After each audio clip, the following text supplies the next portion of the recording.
지금부터는 신범철 아산연구원 안보통일센터장과 또 좀 자세한 얘기를 나눠보도록 하겠습니다. 자, 어서 오십시오. 예, 설날인데 나와주셔서 고맙습니다. 새해 복 많이 받으십시오.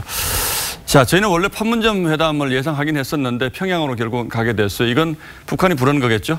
예, 그렇다고 봅니다. 아마 비건 대표가 한국에 올 때 정확한 시간 장소는 통보받지 못한 것 같았어요. 예. 그래서 그 어디에서 만나느냐에 대해서 계속 침묵으로 일관했는데 결국 북측이 평양을 최종 순간 제안한 것이고 비건 대표도 평양에서 회담을 하는 것이 자기가 나쁠 것이 없다 이런 판단을 했기 때문에 수용한 것으로 봅니다. 북한 입장에서는 홈그라운드에서 하면 좀 심리적으로 좀 더 상대방을 압박할 수 있다 이런 생각도 하겠죠? 예, 뭐 협상이라는 건 기본적으로 자기 지역에서 할 때 협상력을 극대화할 수 있기 때문에 그것을 선호하는데 비건 대표 같은 경우에는 아무래도 이 협상이 어느 정도 위임을 받은 부분이 좀 넓은 것 같습니다. 그렇기 때문에 어떻게 보면 적진에서도 내가 협상을 할 수 있다 그런 취지에서 간 것 같습니다. 그렇게 보면 이게 급이 잘 맞지는 않는 것 같지만 혹시 김정은 위원장이 뭐 한번 보자 이렇게 할 수도 있을까요? 예, 뭐 말씀하신 대로 뭐 비건 대표는 국장이나 차관복급이라고 볼 땐 상대 최고 지도자를 만나기는 어려운데 북한은 또 깜짝 의전을 워낙 잘하니까 김정은 위원장이 뭐 통 큰 모습이다 이러면서 결국에는 협상에서 조금 더 유리한 교지를 선점하려고 그런 깜짝 의전을 할 가능성은 있다 생각합니다. 예.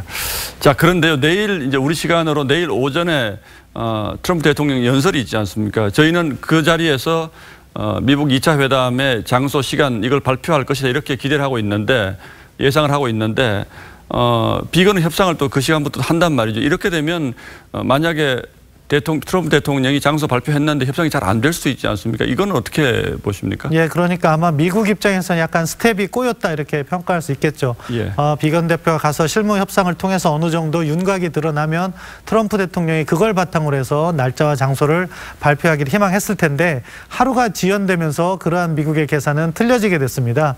결국 트럼프 대통령이 이야기를 한다면은 이미 김영철의 방미 당시에 시간과 장소는 정해진 거라고 볼 수 있겠고요. 예. 그런 차원에서 먼저 발표가 될 경우에는 또 말씀하신 것처럼 협상의 날짜가 있기 때문에 그때까지 북한이 시간을 지연하면서 보다 유리한 협상안을 얻어내기 위한 지연 전술을 전개할 수 있기 때문에 미국이 조금 어렵게 될 수도 있다고 생각합니다. 그래서 여쭤보는 질문인데요. 원래는 오늘 협상을 하고 내일 아침에 연설을 하려고 그랬는데 북한이 이런 미국의 생각을 읽고 협상을 의도적으로 하루 늦춰서 평양으로 들어와라 이렇게 얘기했을 수도 있지 않겠는가? 그럴 가능성 충분히 있다고 생각합니다. 예.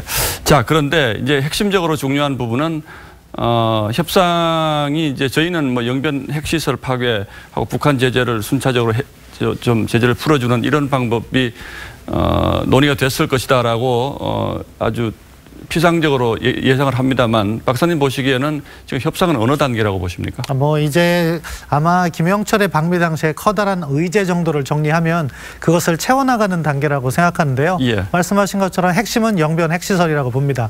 그것을 어느 정도로 검증을 할 것이냐가 관건인데 북한 관련해서는 뭐 북한 아마 동결이라든가 검증을 하더라도 자기들이 폐기하면 와서 보는 수준에 참관을 해라 이 정도 이야기할 거죠.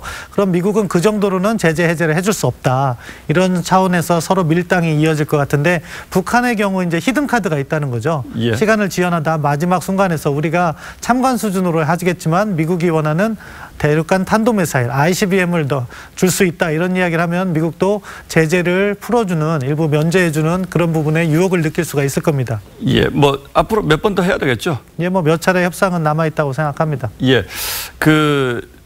지금 비건 대표의 이제 상대가 김혁철 전 스페인 대사라는 분, 저희는 잘 모르겠는데 직접 만난 적이 있다면서요. 이분은 어떤 사람입니까? 예, 뭐 저도 뭐 잠깐 만난 건데 2017년 여름에 스웨덴 왕립 엘카뇨 연구소에서 한반도 문제 회의를 소집했는데 예. 그때 북측에서 와서 제가 그때 인사는 했습니다.